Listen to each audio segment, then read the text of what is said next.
Good evening and welcome to the studio this evening, where we will carry on in carving this eagle owl. So I'm going to do tonight some more work to do on the body because I've got a flat area here. I don't want a flat area, so that does need to be worked on. And also we've got the head to do some work on. So put glasses out of the way. So I've got the head, beak, eyes, all to do something with.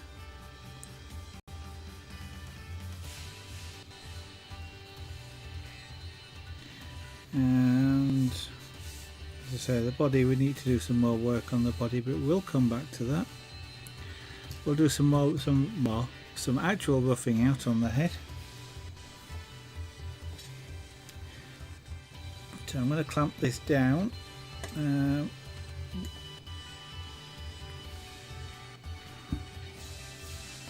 haven't got a lot of space to clamp it down on actually, but so I've got a small area there which isn't ideal, but it will do.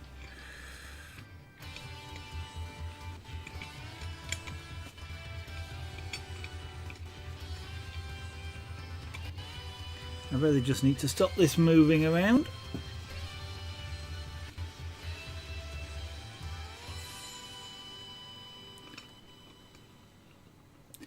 Fluffy Twiglet, good evening. Welcome to the studio this evening.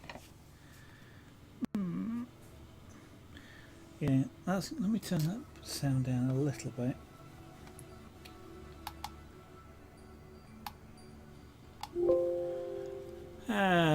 Good evening. How are you this evening? I've got to be careful that I don't break the wood. Right, so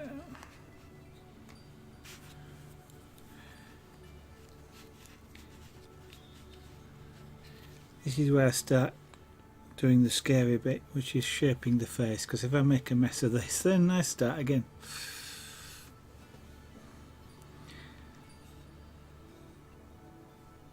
Where's my pencil? There's my pencil. So we've got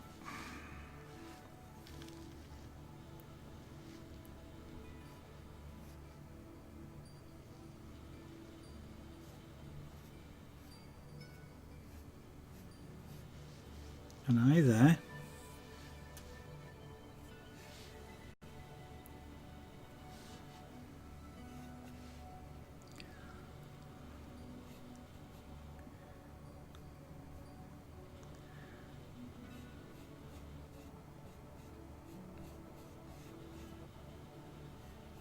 An eye there.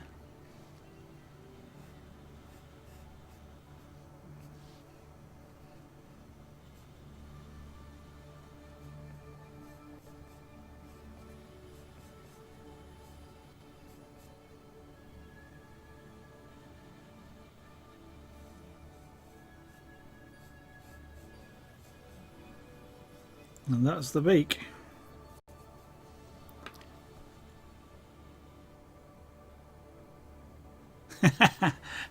It does look quite a good train, doesn't it? Oh dear. I'm not buried under work. Kind of wish I was in a way, but I'm not.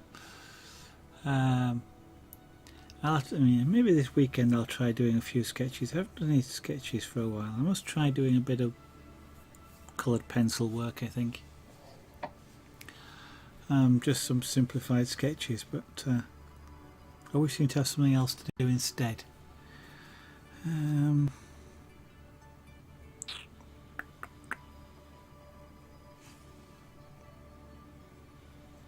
Okay.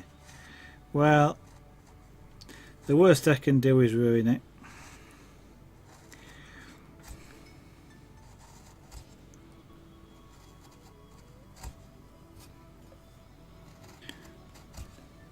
And if I do, I'll have learned something, so that's okay. Yeah, they are.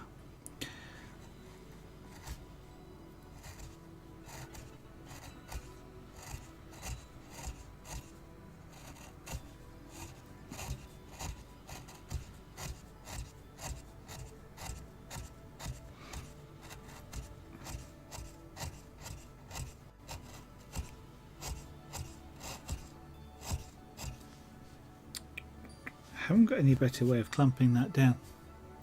A sketchy stream would be good.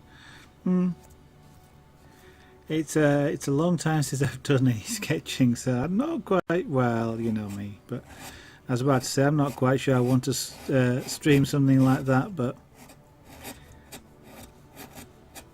you never know. Probably not tomorrow though.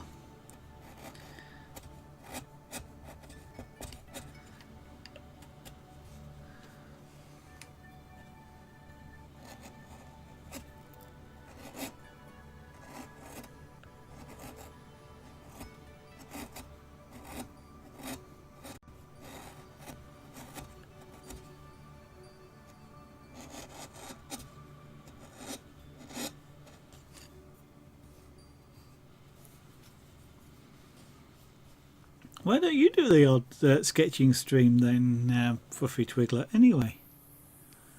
You know? I mean, you make your own paper as well, so, you know, it's a doubly good thing.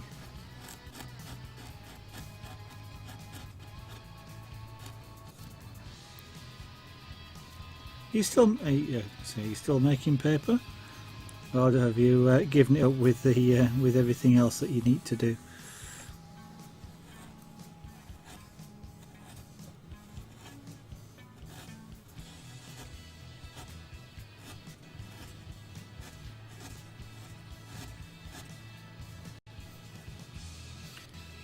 This kind of radiates away from the corner of the eye. Okay.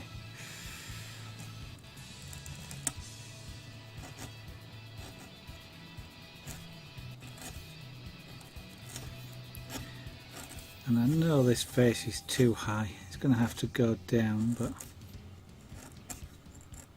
I'm going to see if I can get the right sort of shape first.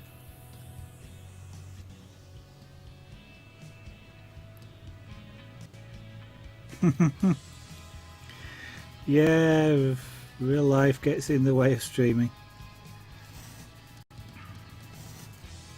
Oh, that feels nice.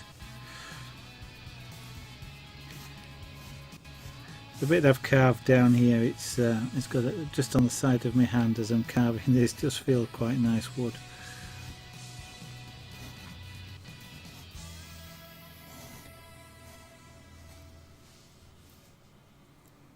So that's going to be virtually a round, or it'll be a flattened round, and then this gets a little bit more away from there. Yeah.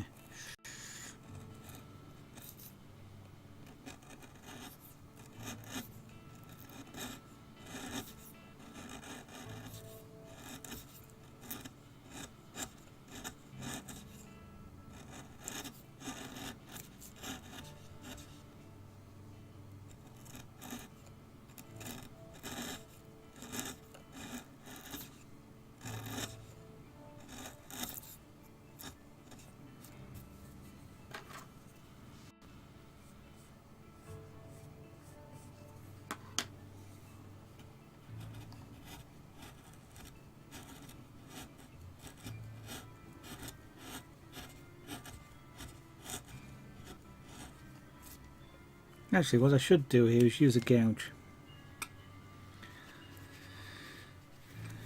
That way I won't get rough tails being formed.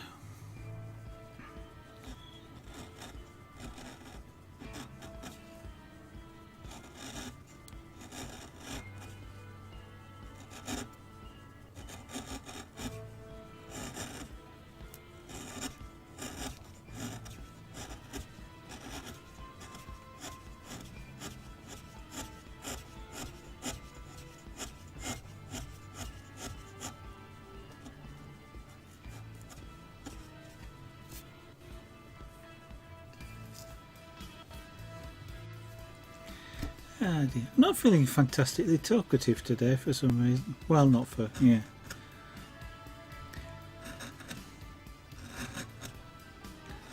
I'm still feeling a little bit nervous about whether or not I've got a job or not.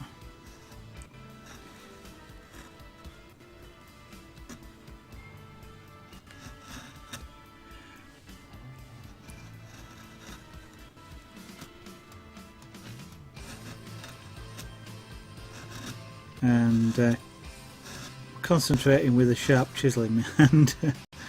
Oh dear.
Okay.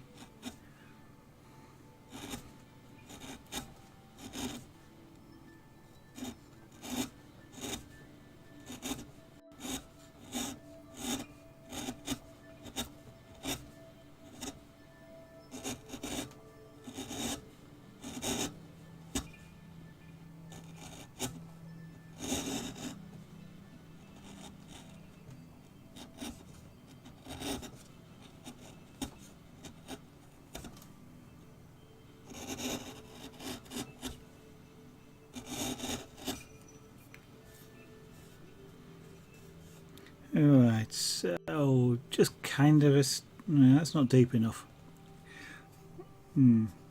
Well, it's not deep enough, but it's probably deep enough.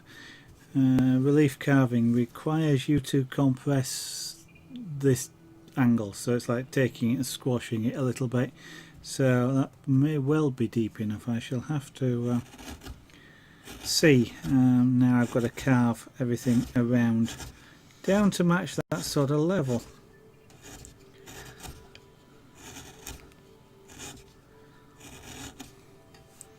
I have got a bit of a dip here.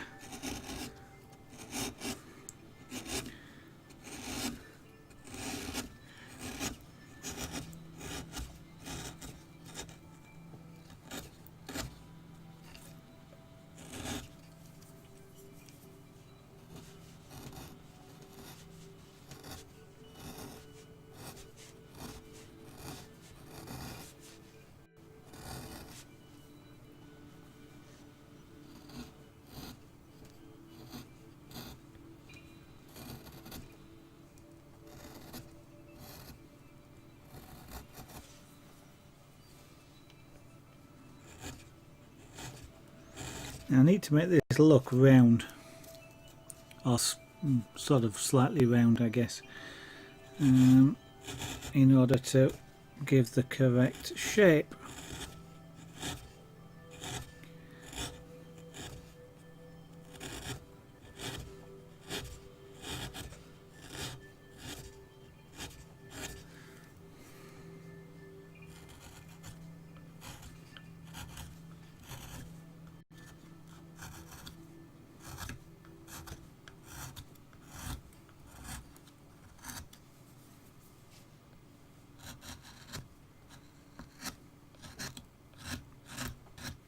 Okay, switch chisels again.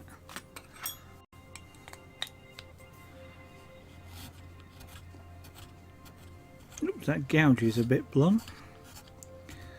You kind of notice things like that when you switch.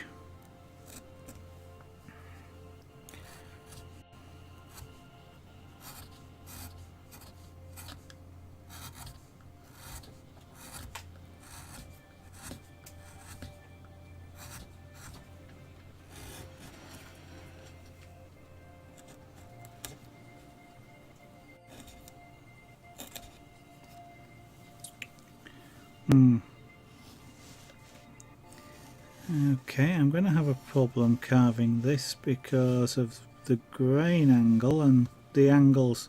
Just trying to get this in. What I could do with is a flat spoon chisel. Rather than a flat chisel like this, I could do with one that's spoon shaped with a flat end, which will allow me to get in and curve in doing things like this. I don't have one, and I'm not about to go out and buy one, but that's probably a tool I ought to think about at some point.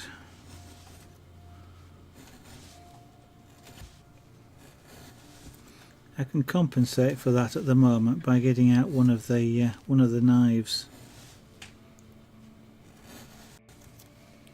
and carve using a knife rather than using a chisel, but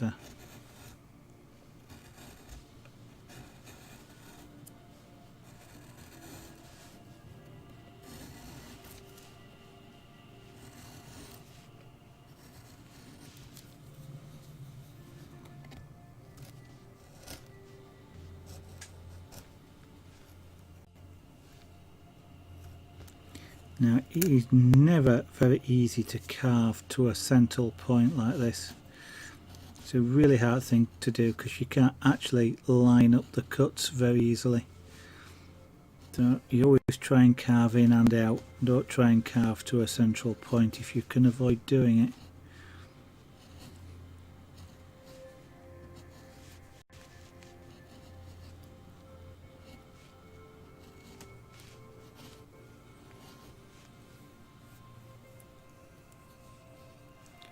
So I really just want to start to round off this neck.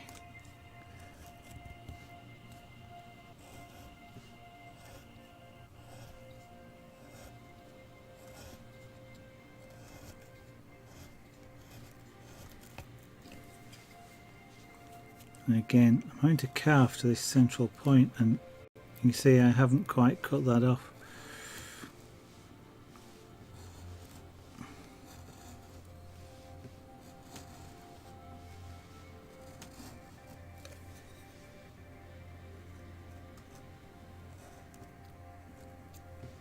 What you end up doing is chasing your tail as it, chasing the cut. So I do a bit from this side and it doesn't quite line up, so you undercut it. You do a bit from the other side which doesn't quite line up, and before you're aware of it, if you're not careful, you've got no wood left.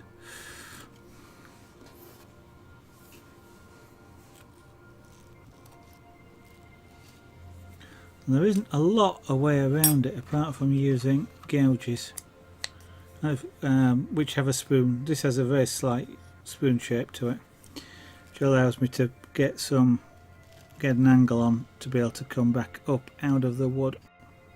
It's only a shallow one though, so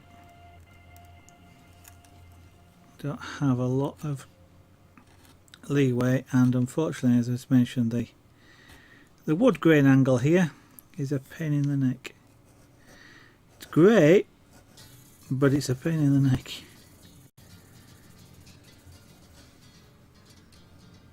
So I've learnt something in doing this. I didn't have much choice actually in the grain angle. That's just the piece of wood work that or the piece of wood I had. But if you have a choice, don't get one with don't use wood with a vertical grain.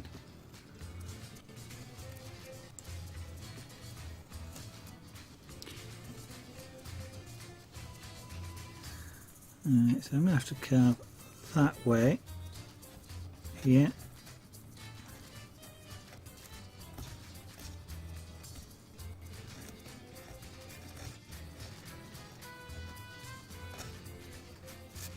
Horrible!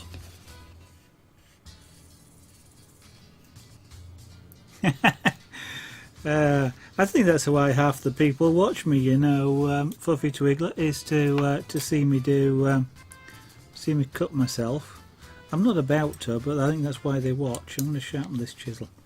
But you've heard me lecturing this while, but it's all about where your hands are and how they move in relation to the blade.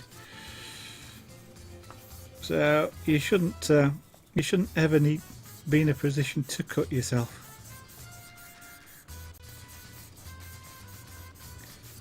in fact, cutting paper. That somebody else whose name has escaped me does. I'd consider it more dangerous than cutting this.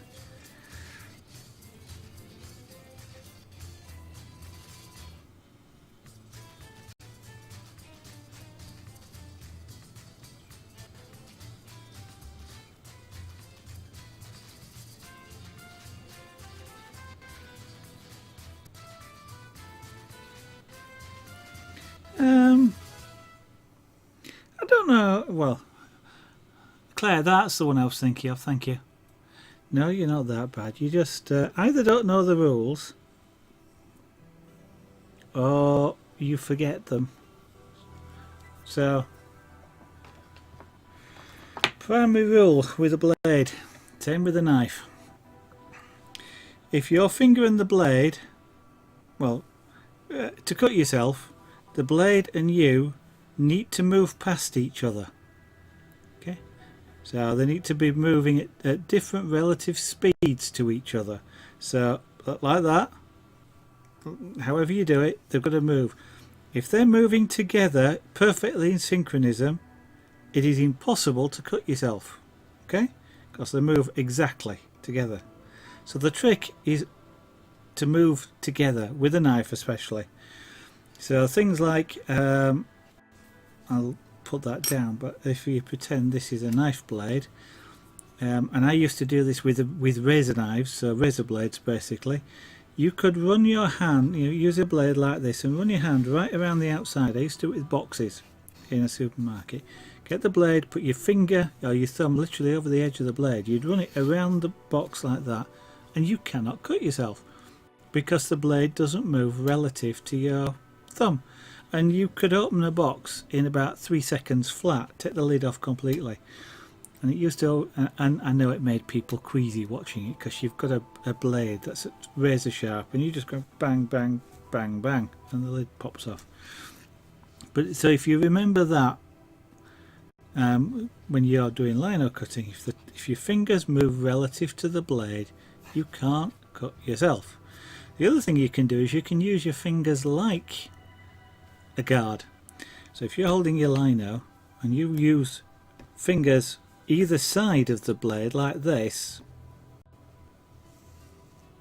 then you can squeeze your squeeze these fingers here to tip the blade down a little bit into the lino.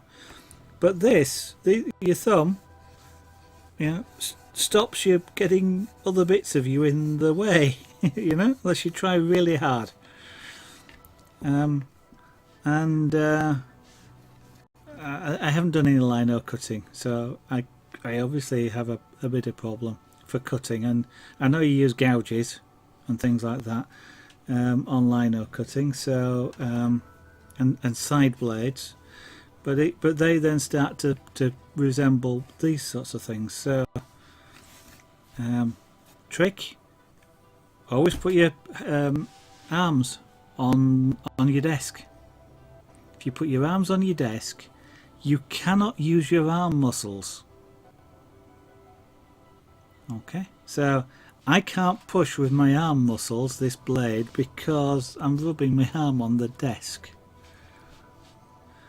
which means that all I've got left to drive this gouge with is my fingers.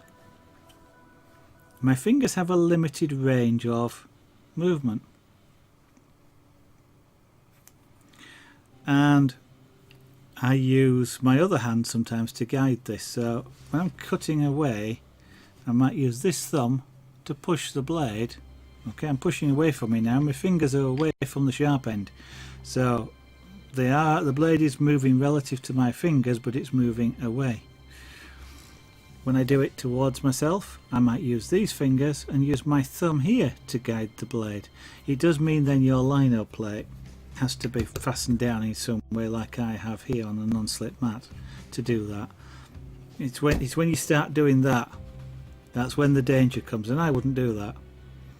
I might do that, but there again, when you try and and I'm imagining linos as hard to cut as wood is. When you're trying to do that with just one hand without the other one to stabilise the blade, it does have a tendency to wander, which is not great, which is why I will always do it that way and drive like that. So one hand holds the blade, the other one does the driving and stability. So some of that I guess would apply to lino cutting as well, but I'm also guessing, just like with wood carving, the sharper the end the better. Because when you hurt yourself, it's really about loss of control. You've the blade has slipped, and if it's slipped you've lost control, and it's about that, isn't it, really? So if you can make that as sharp as possible so that you don't need any effort to cut, and I'm sort of trying to illustrate this point here. I don't normally carve like this, but that is a little bit blunt, but it's not bad. I am cutting, and I'm just using 2 fingers here to drive this chisel. So the sharper you get, the safer it is, because I'm using no force.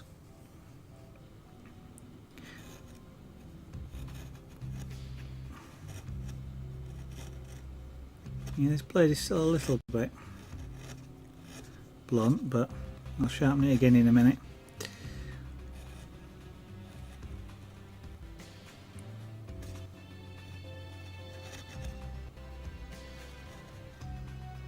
And I know it's easy for me to sit here and say, you know, just do it this way.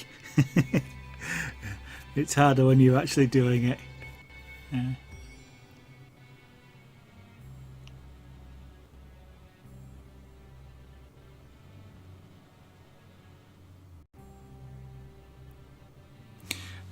Yeah, lino's really well. One, I don't know. You can just see. I don't know if you can just see. Have I got any loose?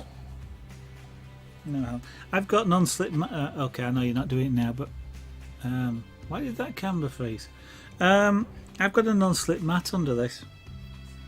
Otherwise, it would be slipping with this piece of wood, even though it's clamped down to the desk. Because I don't really want to clamp it down real tight, because I'll mark the surface of the wood. I'll also mark my desk underneath. I don't want to do that either. So I'm using a non-slip mat underneath here. It's not 100% because this end is pulled up, but it's better than nothing, shall we say. And certainly, I wouldn't really want to carve just holding it down, but the non-slip mat helps a lot.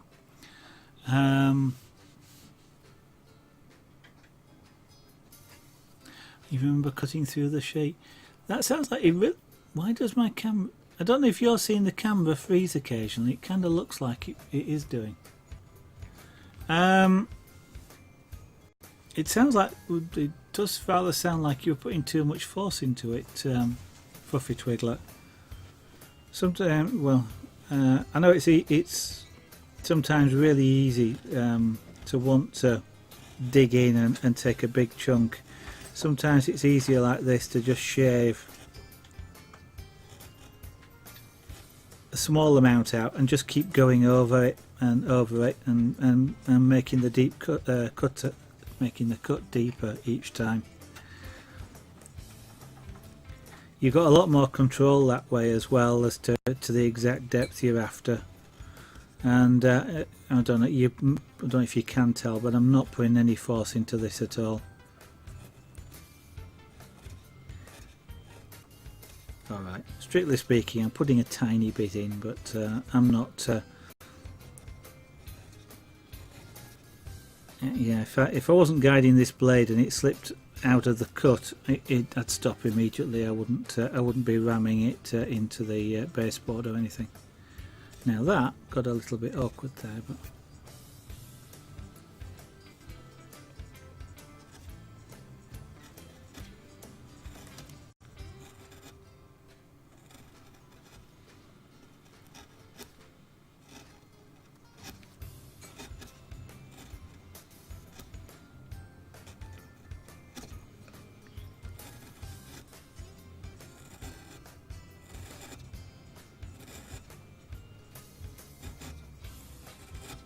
I'm guessing you were using draw knives as well when you were doing the lino cutting, which also makes it difficult because you have to pull those towards you, so you're always doing this sort of action and pulling it towards you. Really is a case of keeping everything else out of the way. Maybe one of these days it might be something I'll have to try, is a little bit of lino cutting.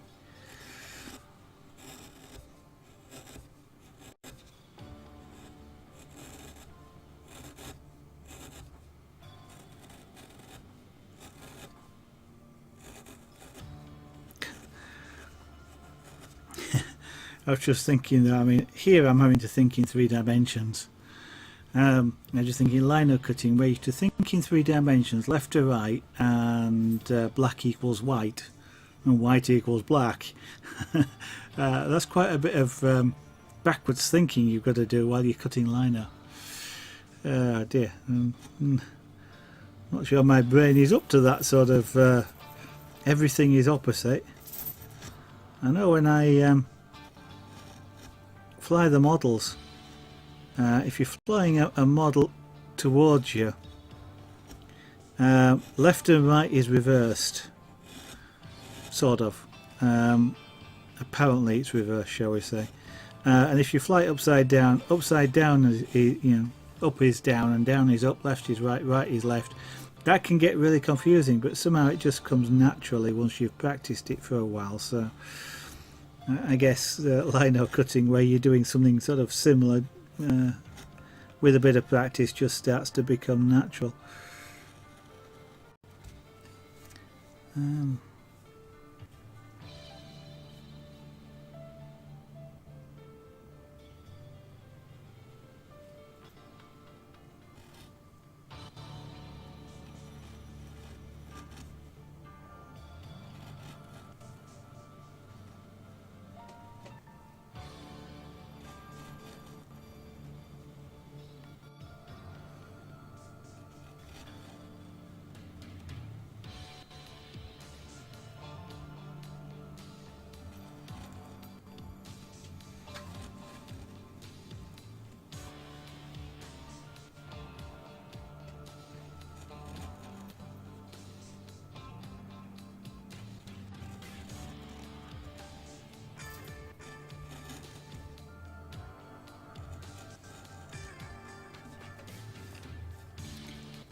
Okay,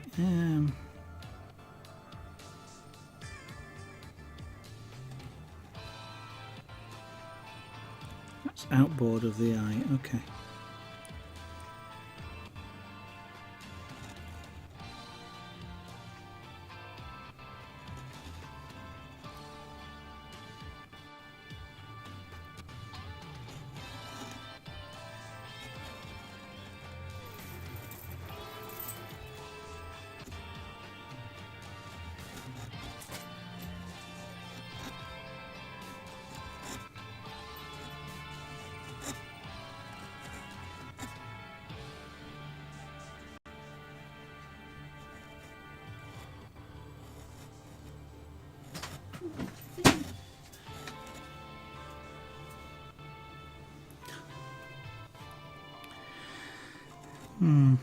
Pussycats not being very careful these days.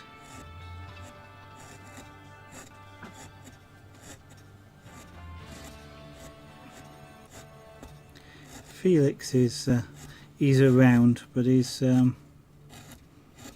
being a little clumsy at the moment these days.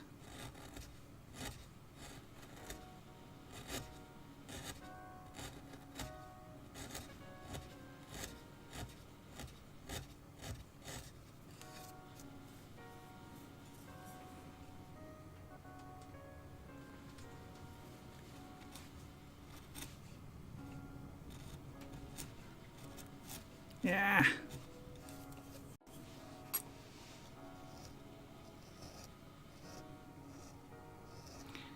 That gasp of his expression there was because it's wood splitting splitting along the grain. Got to take really light cuts when you're working very close to the grain angle. You have to take really light cuts to avoid, with this wood anyway, to avoid splitting the wood.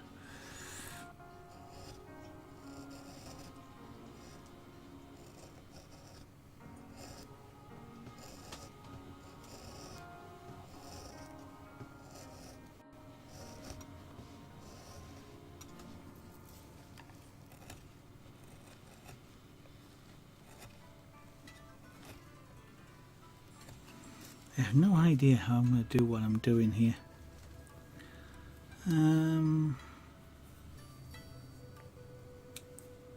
Switch out the gouge again. I'm going to try and come down the beak.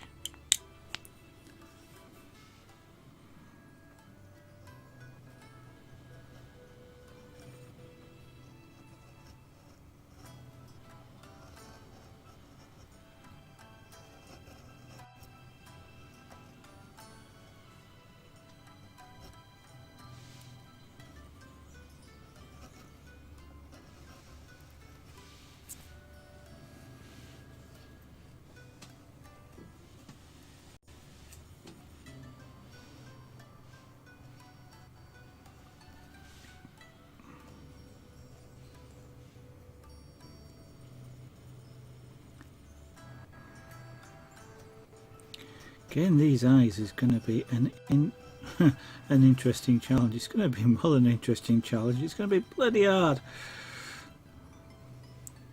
Don't quite know how I'm going to do it.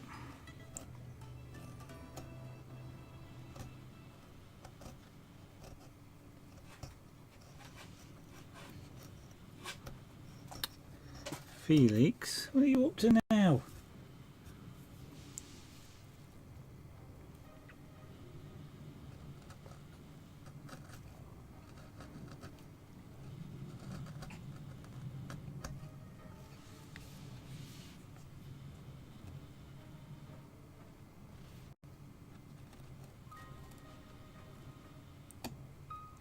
This chisel isn't sharp enough, and I want a smaller one anyway.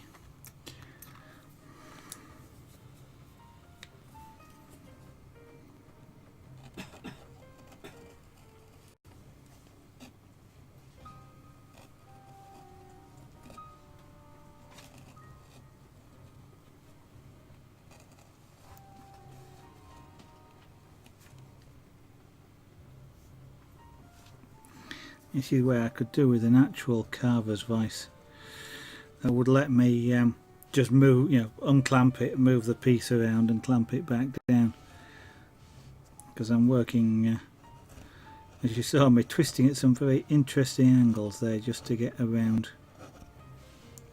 here. Now then, I've got to be careful not to go too deep around the eyes there, because the eyes are kind of sunk in, but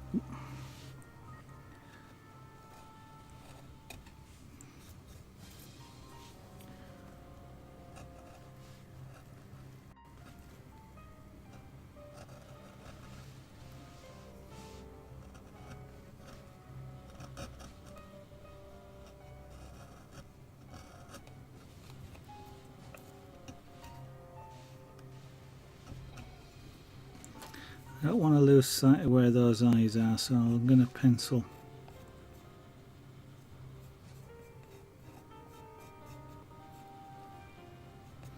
Pencil them back in roughly.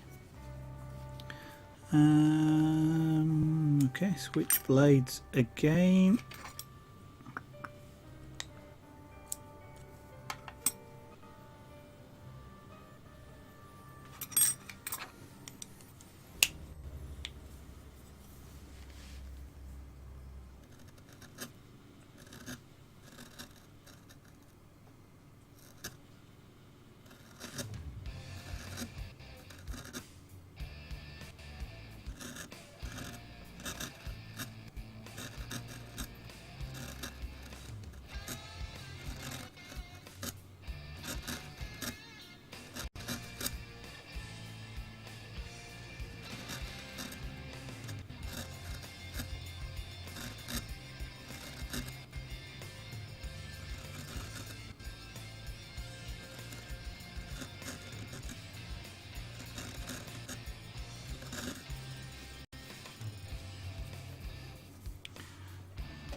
Now this side, because of the angle of the head, this side is quite an abrupt transition to the side of the head.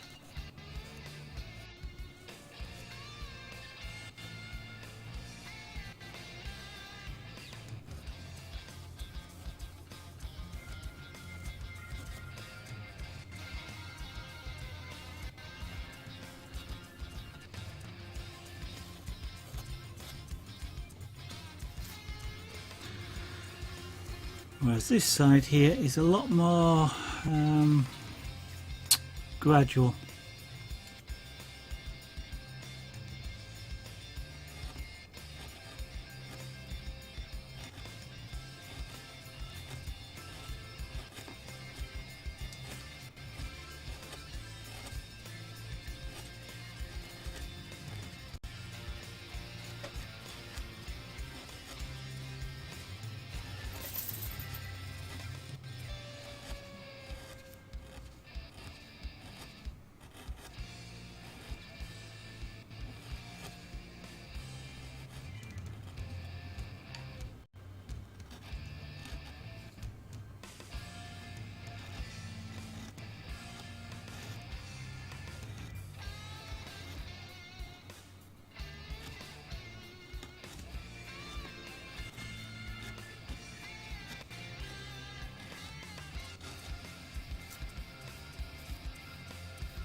When you're relief carving, one of the things you don't really want to do is leave flat pieces of wood. And I've got that on the head here, which means the head needs to go further down, but I don't want to take it too far. It's not bad as it is actually.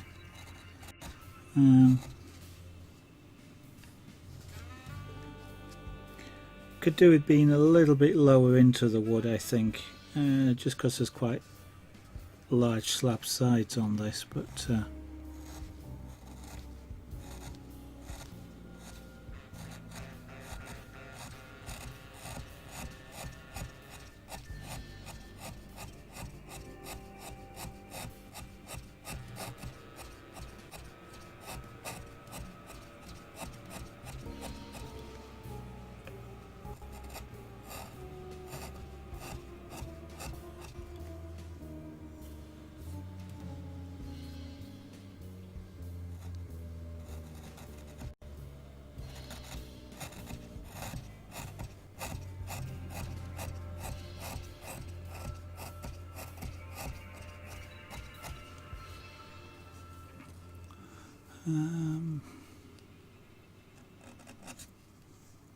they're not ears, by the way, here. Or while even on the owl itself it looks like they're ears, they're just actually feather tufts.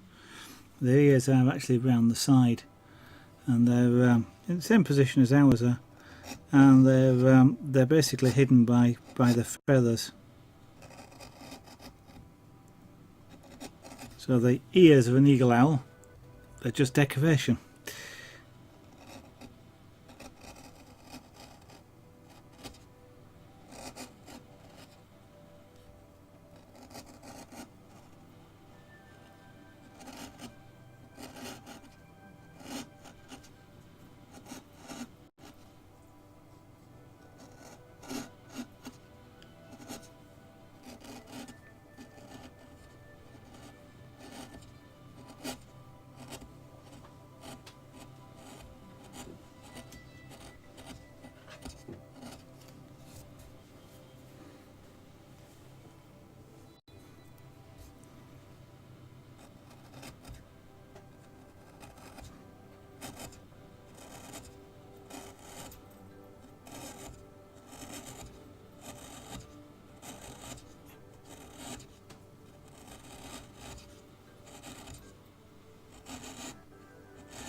Hello, pussycat.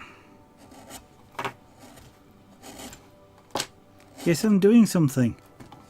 But I'm doing things with sharp chisels.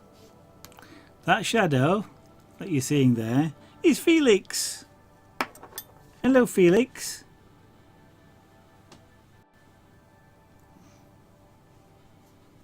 He's standing on the mouse and he's standing on the keyboard, so I don't quite know what's going to happen to the stream.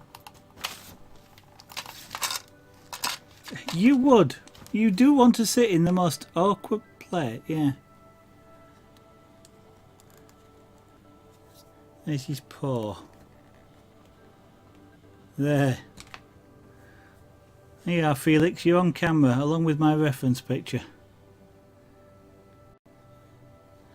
Now this cat is going to totally ignore me. I'm talking to him. Well, I'm talking to you now, but I'm talking to him. And as you can see, he is completely disinterested.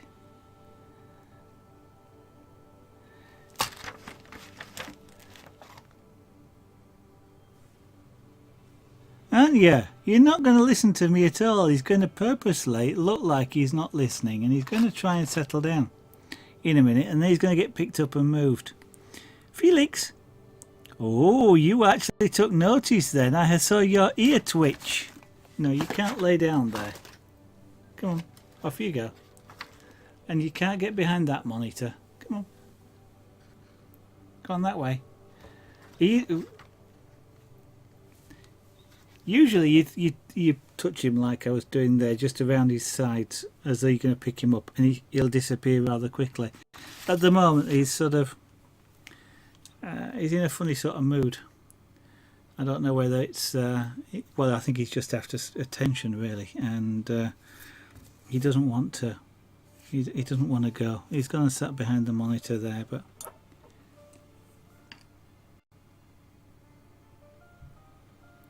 no, he won't do what he won't. He actually doesn't often look at the camera. I'm going to see what he looks like. Let's see if I can just find the...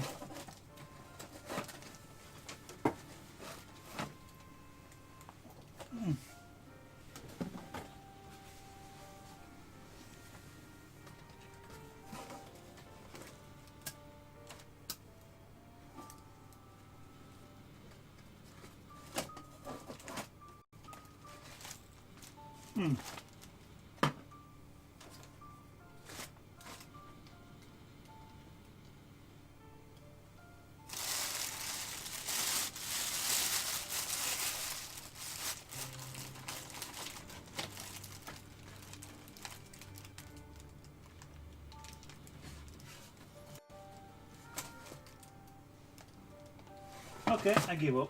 Oh no, I give up. Sorry, I was looking. I've got a pyrographic portrait of Felix. Oh, there it is.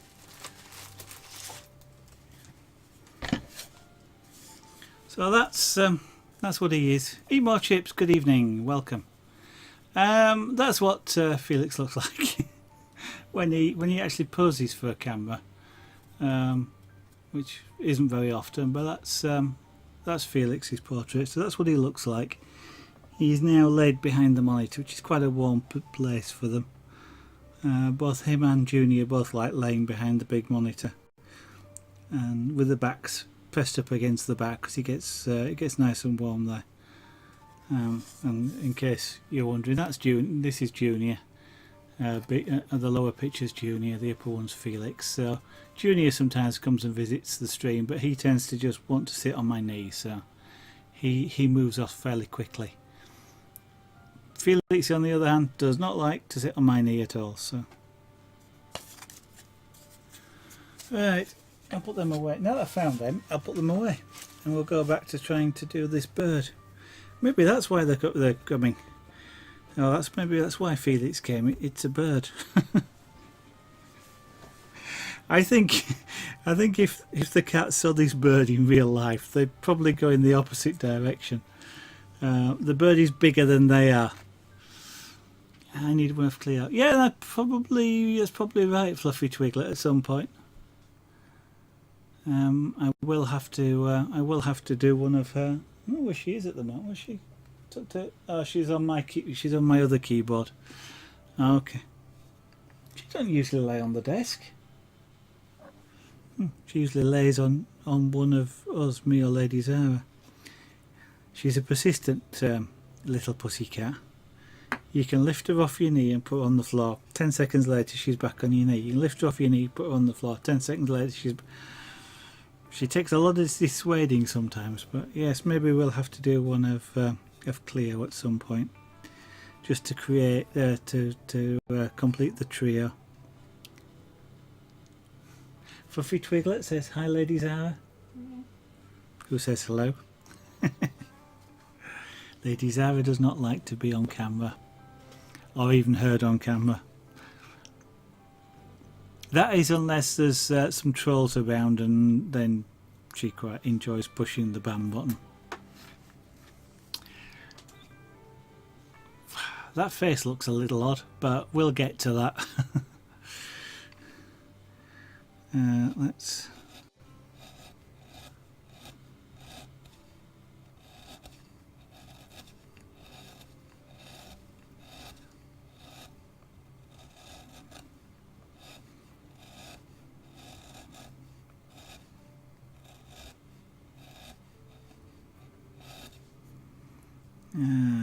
that's going to want... yeah, okay.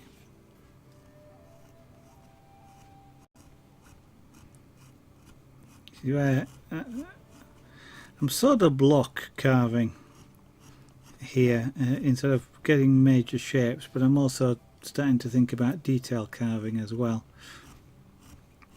And so you start having to think in 3 dimensions. So block carving tends to be sort of less sort of main shapes. You can sort of do it two-dimensionally, but now you start having to think about the 3rd dimension to get some of these angles correct.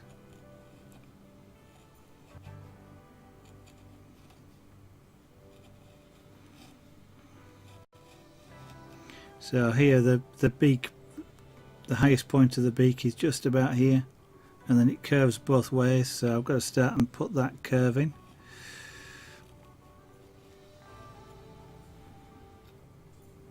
And so this carving here is much too shallow, whilst a minute ago it looked nice and quite deep, from my perspective anyway. Now that I start to carve the beak, it starts to look a lot too shallow.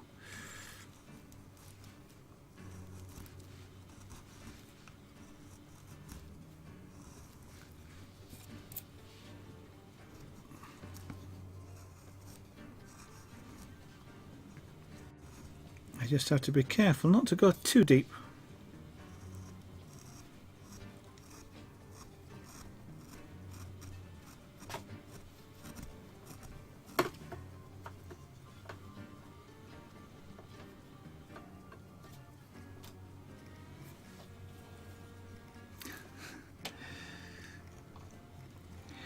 Just keeping an eye on Felix. One of his other, I will say, I'll describe it as tricks at the moment, but one of his traits at the moment is just to leap somewhere, all of a sudden, and generally sort of up on the desk from the floor or onto the computer. He sends things scattering when he does that, but of course I don't really want him to be doing that when I've got a sharp chisel around, so...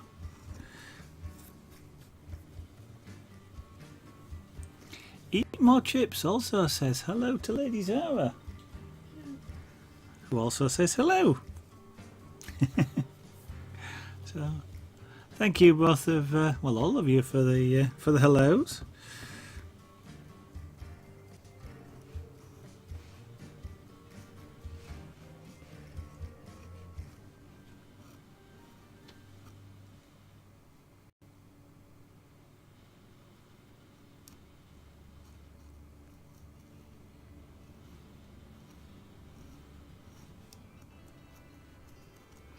Right.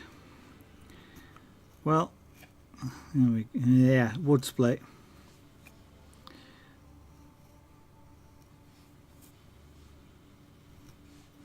So now the beak's completely gone. Change chisels again. So I'm making this up as I go along. I've never done this before. I've never carved a bird's face. So I am literally making this up as I go along. Trying to work out, you know, what I need to cut where.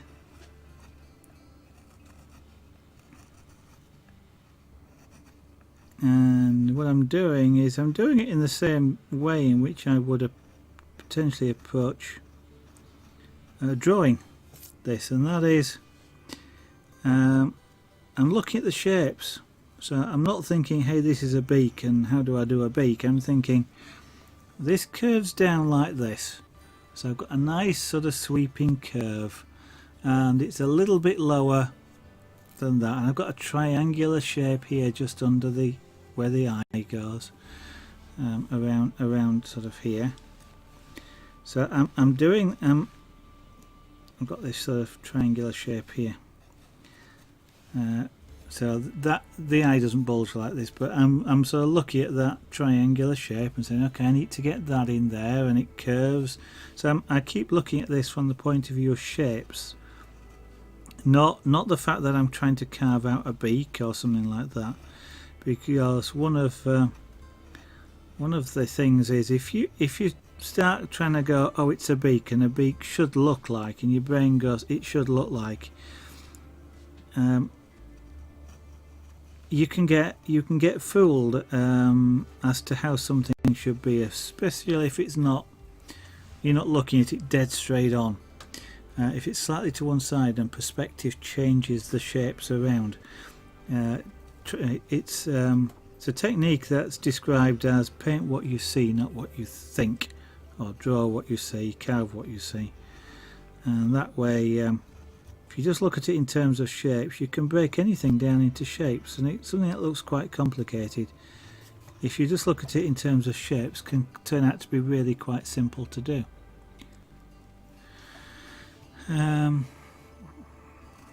that really wants to be deeper, I think.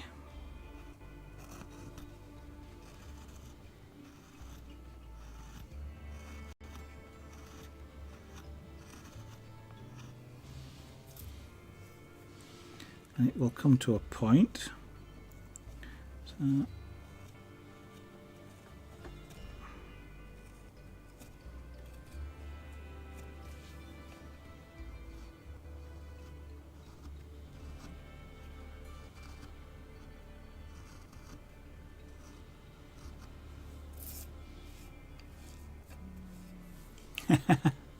yeah, well, it works, doesn't it, Fluffy Twiglet? It works.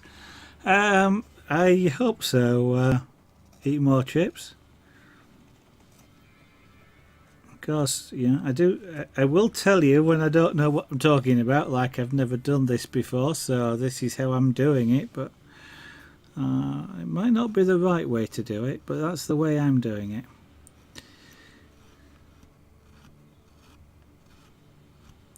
Of course, yeah, it sounds nice and easy, you know, carve or paint or draw what you see, not what you think.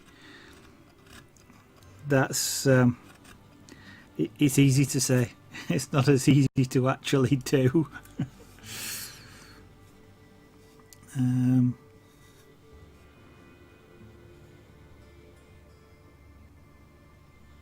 mean, when you know, that sort of thing is, when you look at this, the beak's here, and you're kind of thinking it's not in the centre of the face, and you'd be naturally trying to put the beak over here, but the bird actually has its head not looking straight at me. You know, if I'm sat here in front of the bird, he's actually looking over this shoulder here, so he's got his head tilted to one side, and so naturally that means you see less of this side of the face than you do of this, which is why the nose or the beak isn't in the centre. And you can get fooled by things like that, but it should be in the centre. And it also means angles on this side of the nose are actually sharper than this one. It's like you do that, you can see more of this side of my nose here than this one here. It's a lot sharper, and that's how you get fooled if you're not careful.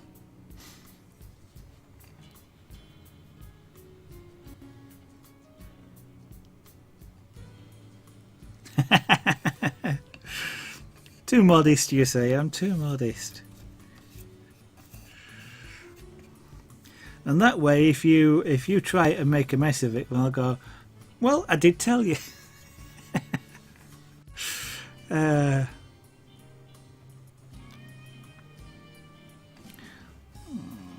needs to go down a lot more.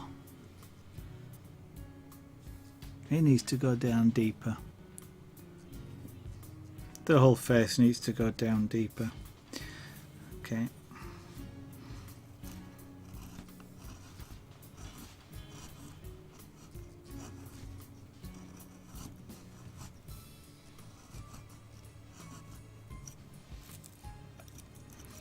And I'm making that decision, sort of looking at the reference picture. I'll show you the reference picture. It's just one of the ones I've got, but this is the reference picture that I'm using to do most of the carving with. So I'm now looking at that beak, trying to judge how deep the neck is, for example, and whether that beak is the same level as this part of the wing, or whether it's actually further back in its head. And I've got some side shots, so I could perhaps look at that, but I'm looking at this, and that's further back. It's further deeper into the picture than the wing side here, and this is kind of the highest point of the carve, just around here. And that's what I've got to try and get in this position here. And so that is, even though I'm compressing this with it being a relief carve, it's still going to be further back. The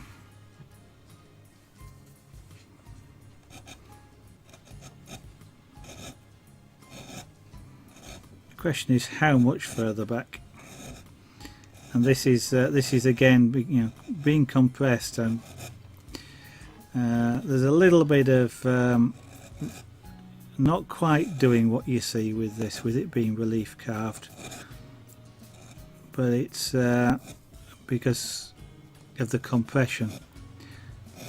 But it is the trick is, even though you're compressing the dimension, this dimension here, to still get it to look like that picture.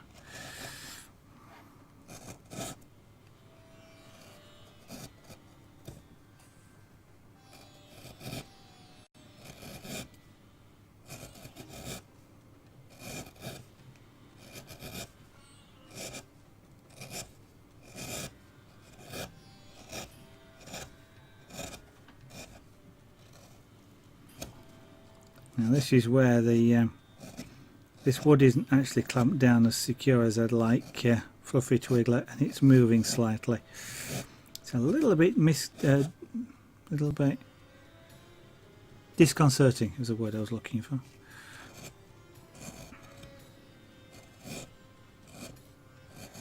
And that's because I'm pushing sidewards. It's tending to push the piece, which is the angle it's not really clamped in.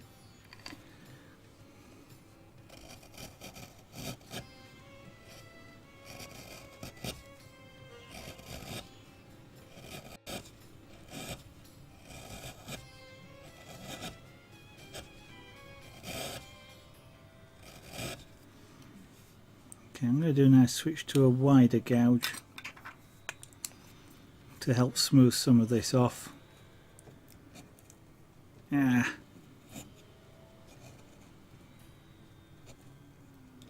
Okay, that's too wide. It was getting stuck, and basically that meant I was using too wide a gouge. It was catching on the ridges and getting stuck in the wood. So what I've done is here, I've gone to a slightly deeper gouge. It's not as wide, which will allow me to smooth off some of the wood, and then I can go back in again afterwards with the wider gouge to smooth it further.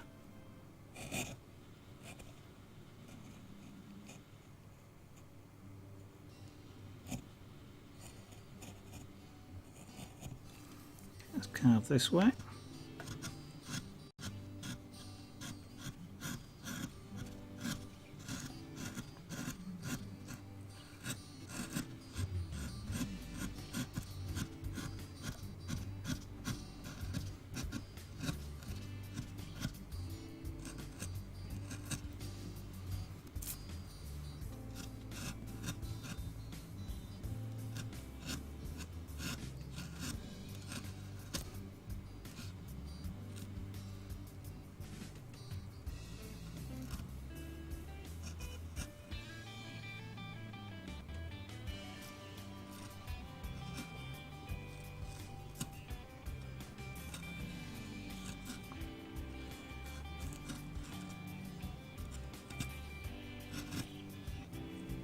Again, that gouge is a bit, this one is too wide for that particular place there.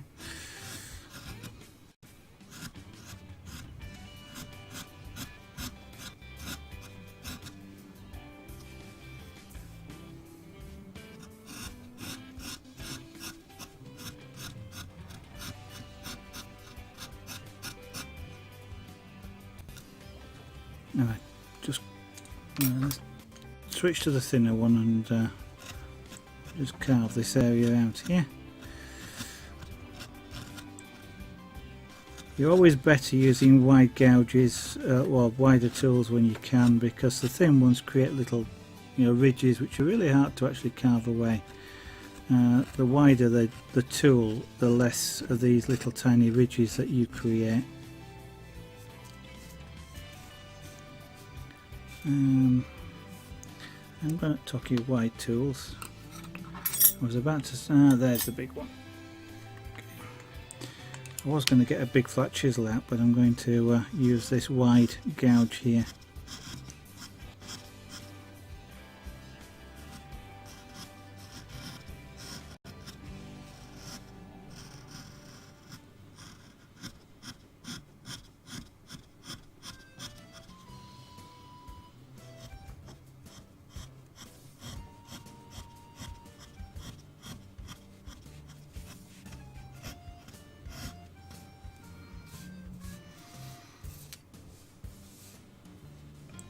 So just working on the shapes really. I'm just looking at the shapes and the angles. I'm not trying to guess whether I'm carving a wing or quite what it is I'm carving. I can tell if I look, but this is the back of the owl, and when you look at the reference picture here, it's a triangular shape with a curved top.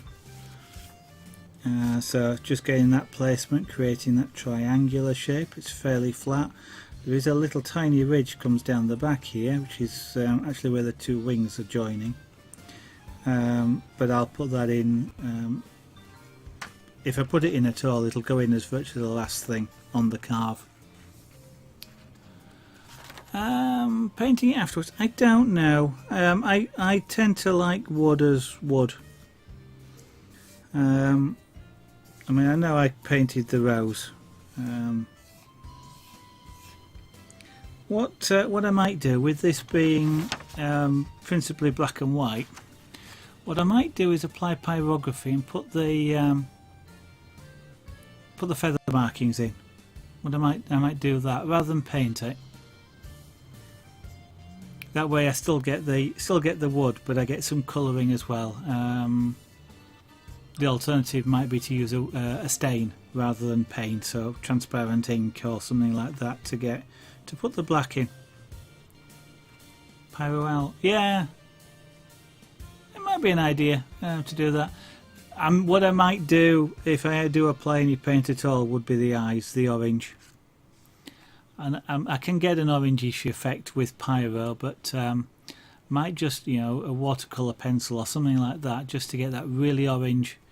Because that's what you focus on with this bird. Those big staring eyes with the orange. They really sort of jump out and hit you over the head and make you very aware that if you were a mouse, you'd be in extreme danger.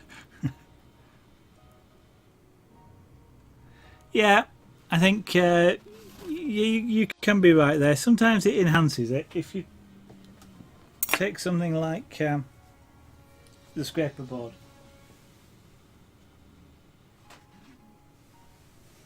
like this one, which when we added the green to it, it just made a complete difference. The whole thing just jumped out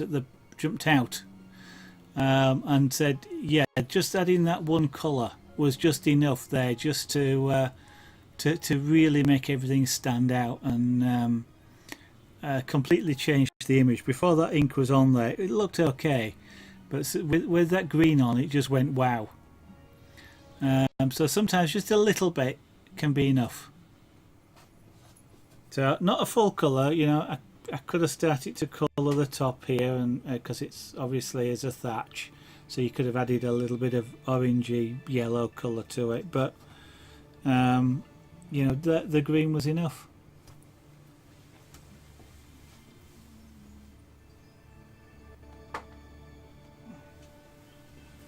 And I must buy some matte varnish to cover those to protect them. Otherwise, one of these days they'll get scratched.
He also has some trains and more caves.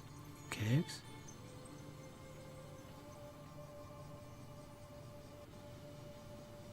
I don't remember that particular one. The trains, yeah. But caves?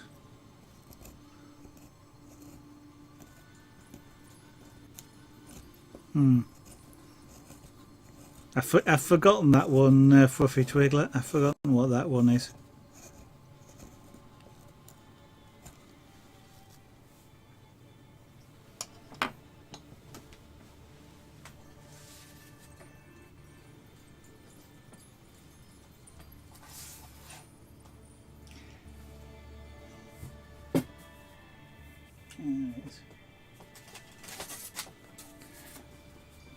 I'm gonna say the one that's missing is of a car. Oh, oh, that's right. Yes, thank you. Now I remember. I was just thinking that the one that I haven't done though is of a car, because I've got planes, trains, and I'm missing the automobile. So maybe I'll have to do a car next.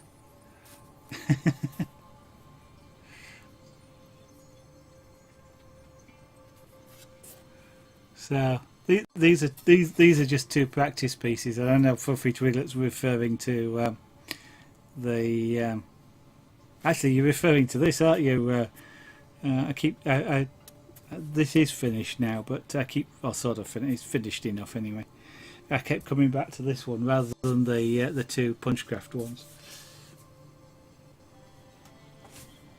But maybe I'll have to do another one. But yes, the caving. I remember now. Thank you.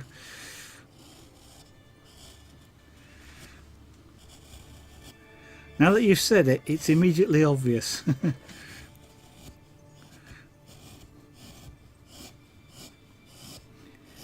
Which for those of you who are watching who are now thinking, what on earth are they going on about? It's actually a spelling mistake.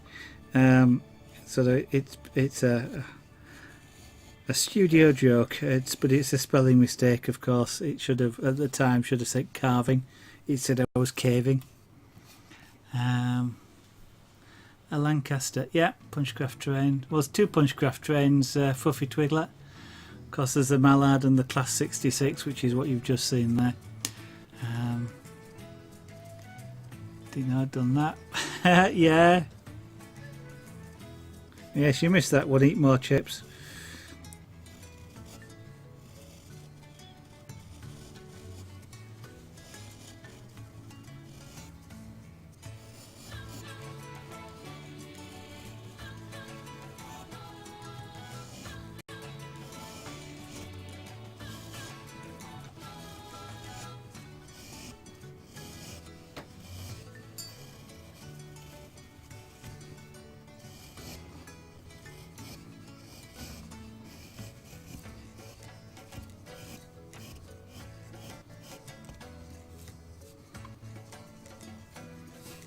Okay, that's going nicely.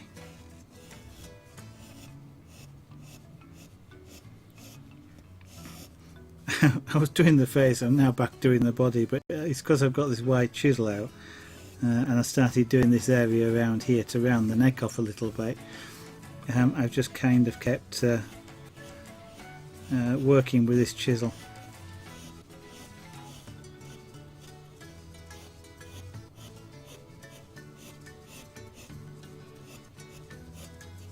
So you don't have to, you know, just because I'm using a chisel, I don't have to take great big chunks of wood off with it. If the stream goes offline, I'll be back on shortly. I've got a pussycat joining, and he's walking on the keyboard.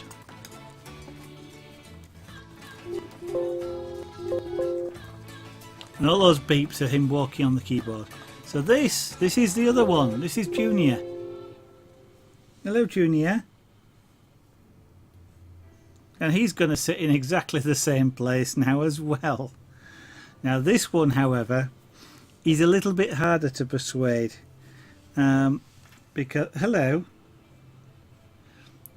he's one that if he gets startled, he will use all 5 claws. Yeah, you can see his back end. Yeah, Froden 98. Indeed, it is a cat. Are you going to wash your paws? Does that mean you've got filthy paws? You've got filthy wet paws, and you've just walked all over my keyboard. That's very nice. That's very nice of you. Yeah, at least you do look at me. We're going to show these nice. You're going to say hello to these people here. If I can do this without the camera dropping off.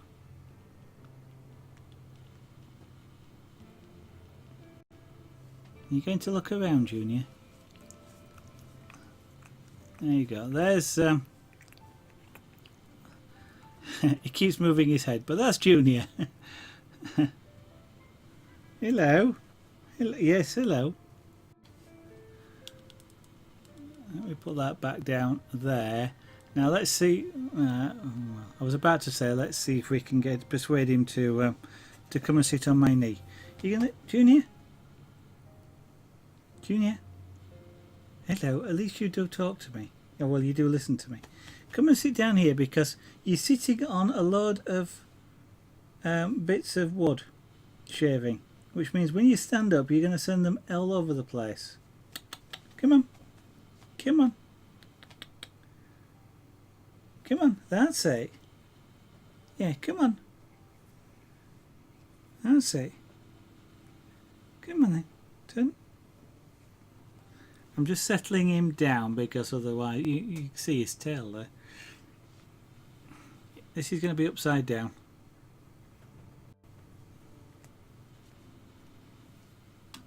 Junior is quite a large cat. Yes, he's quite a chunky cat. He was wild, a feral cat, completely feral. Wouldn't let you go anywhere near him. And certainly when he first came in the house, because he moved in of his own accord, you could not do what I'm doing now, which is this hand here. You would have had really strong claw marks right down your hand, bite marks and everything else. But he's quite a heavy, chunky cat. Let's see if we can show you his face. There we go. You going to look up a little bit to the camera? No.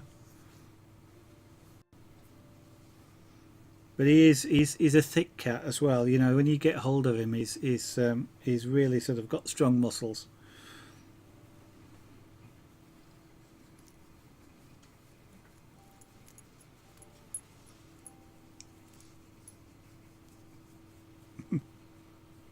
A tame feral cat, indeed.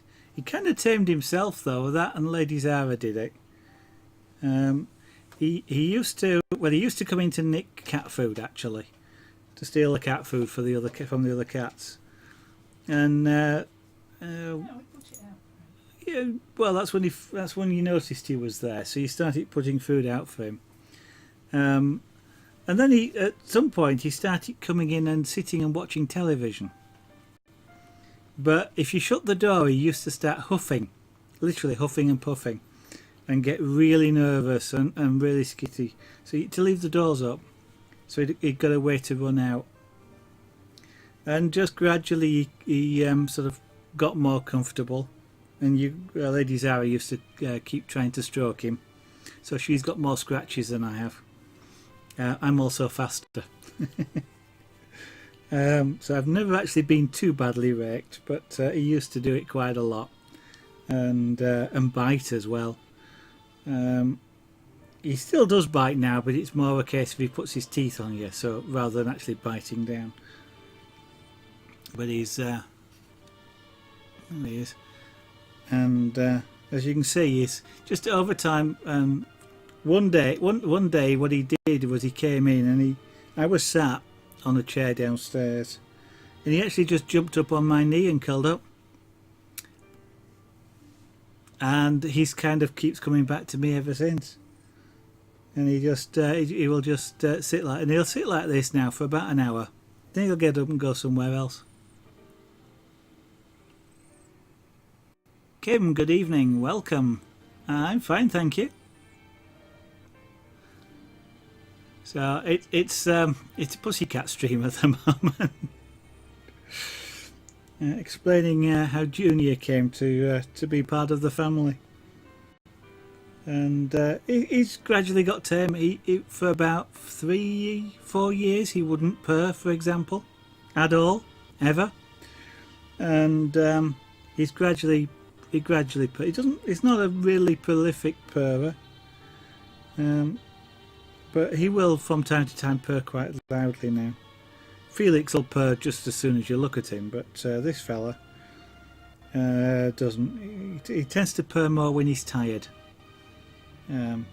It's almost as like he relaxes, and when he relaxes, he'll purr. Won't you? And he's got the cute act down quite well, as you can see when he looks up at you. Yeah. He does now. At one time, Foden, he would not have, he wouldn't have let you stroke him at all. And now, I can stroke his tummy, which a lot of male cats don't like. But he doesn't mind it. At one time, I wouldn't have dared stroke anything other than his head. But now you can stroke his nose as well, which he actually quite likes most of the time. You can stroke his nose, a little velvety bit on the end.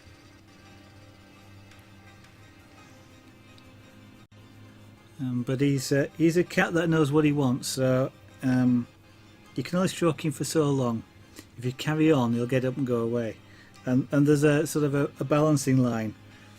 You've got to stroke him when he first comes on your knee in order for him to sit down and lay down. So I couldn't carry on carving at the moment, for example, because if I stop, he'll stand up. But there's a fine line at which I can stop doing this and I can go back to what I'm doing, and he'll then just lay there quite happily. Look at him. He's doing his cute act. He is indeed hogging the camera.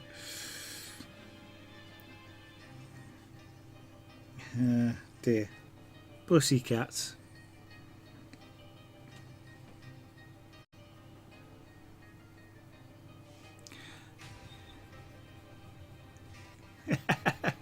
I've just looked at the viewer count, and I guess the pussycats. You guys want to see the cat more than you want to see me, don't you? It looks like lots of people are joining just to see the cat. Dear. Have you ever noticed how thin a cat's face is? If you ever see a cat that gets wet, they look really a lot thinner, and you look at his head there, it looks really wide, but when you actually flatten his fur down, they get really thin. And that's what when you're trying to carve a cat, or even with pyrography, that's kind of a thing that fools you, because you think the faces are really wide, and they're not actually.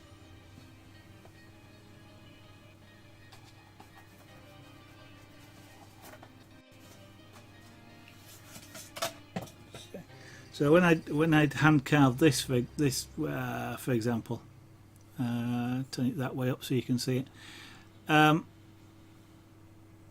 The face is sorry, I'm just shading the light so you can see it. The face is much too wide. I got fooled, because this was intended to a cat. It looks more like a fox, but the face is too wide because the fur sticks out. Clarybug, good evening. Creative cat stroking, I think, is what it is at the moment, Clarybug.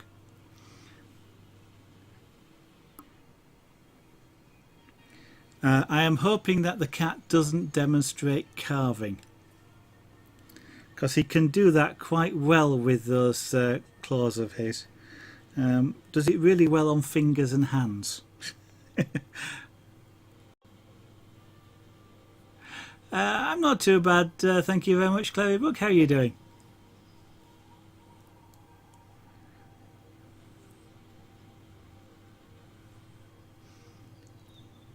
Okay, what I'm going to try and do is a little bit more carving now.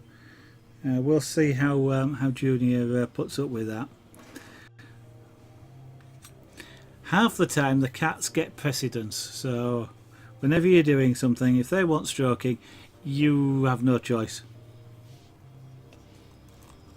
Yeah, you're watching me, aren't you? You're looking up.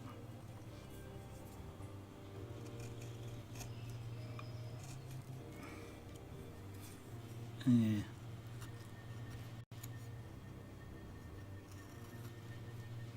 I'm going to have a problem doing this. Yeah, hello. Okay. That's it. You might have just seen him there try and almost put his paw up on me. He's trying to decide what to do. That's one of his tricks when he wants you to stroke him, for example. What he will do is he'll put his paw up on my arm, and he's happy enough once he's done that. If he gets his paw on my arm, he's happy with that. It's kind of an indication he'd like you to stroke him, but he is happy as long as he can sort of touch you. He sort of just likes that contact, and he will actually lay for hours just with one paw on you. He does it even, there you go, he's going to stand up. He does it even when he's laid on the desk. He'll just put one paw out and put it on your hand. He's not going to let me carve. Oh. Okay, what is it you'd like? What he did just then is he put his teeth on my arm. Well, he sort of bit me without actually closing down. What is it? Why did you do that? You only do that when I'm doing something you don't like?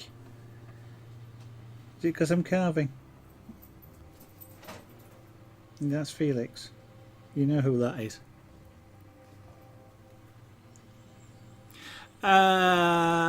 Yeah, I might do. Dear. But I don't think I'm going to get a chance to do any more carving tonight. I was going to pack up shortly anyway. That face looks terrible at the moment on that owl, or certainly on the camera it looks terrible. It looks a bit better here in person, but it looks terrible. I'm not going to get a chance to do any more carving because we've now got Felix over there. Of course we've got Junior here. He's not making any moves to go, and they're both in the sort of mood where they're going to jump back up anyway, so I think what we'll do is not do any more carving, because with two cats around in this sort of mood, these things are dangerous to cats as well as to humans. So I'm going to put them away and keep them safe. And I'm talking about both the cats and the chisels there. And sorry, my I'm trying I'm trying to do this one-handed. Hello. Yeah, I'm talking about you. You're stopping me doing my carving, Junior.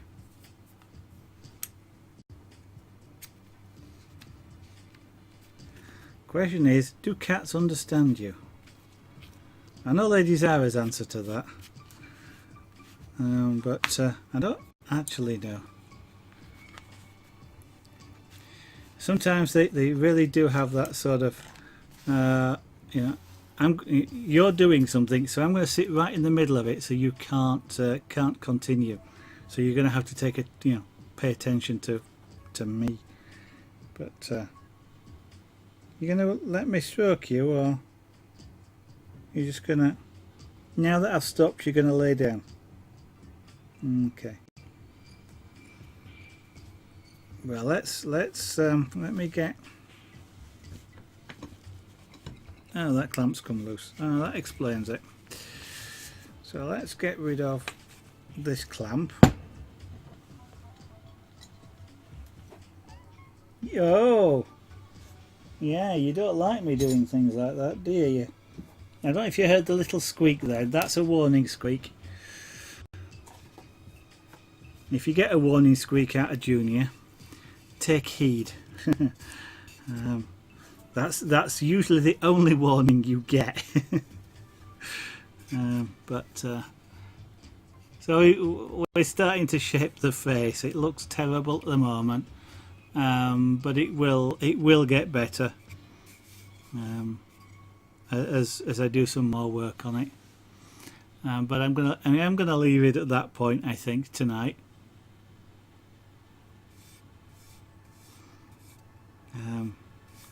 I love the feel of carved wood. It's nice.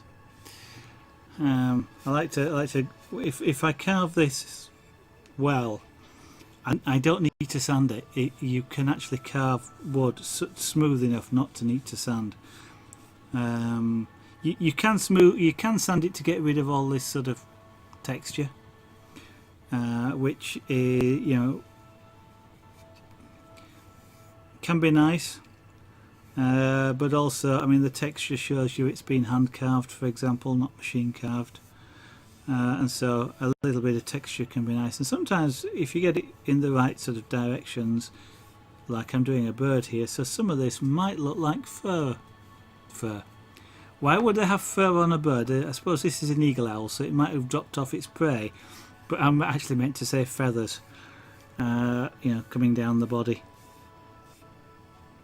Thanks very much, Froden. It's not bad for the stage it's at, shall we say, but it certainly isn't. It certainly isn't good at the moment, but it's getting there. It's getting there. As you can see, there's a big flat area here. This has to be carved. This needs to be carved so it's round. Don't want flat areas. They don't look good.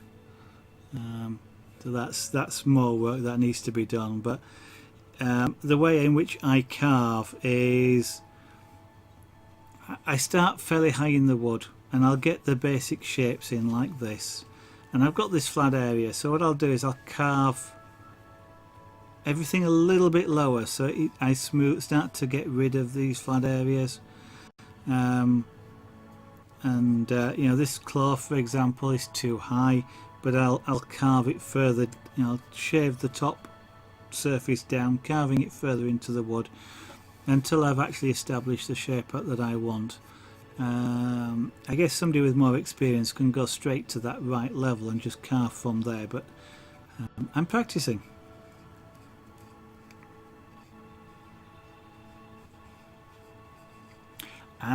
They thought it was an excellent likeness. Clevybug, thank you very much. It looked apparently, because that was the intention, of course, it looked exactly like the person. So it definitely turned out well, did that pyrograph. Oh, anyway, I could continue talking for another quarter of an hour, but what I'm going to do is I'm going to sit here with a pussycat on my knee and do something else. catch up on some other stuff that I need to do. So I'm going to say thank you to everybody that's watching. I'm going to point out, for those of you that are watching and don't know, all these pictures on the side here are all things which have been done on stream.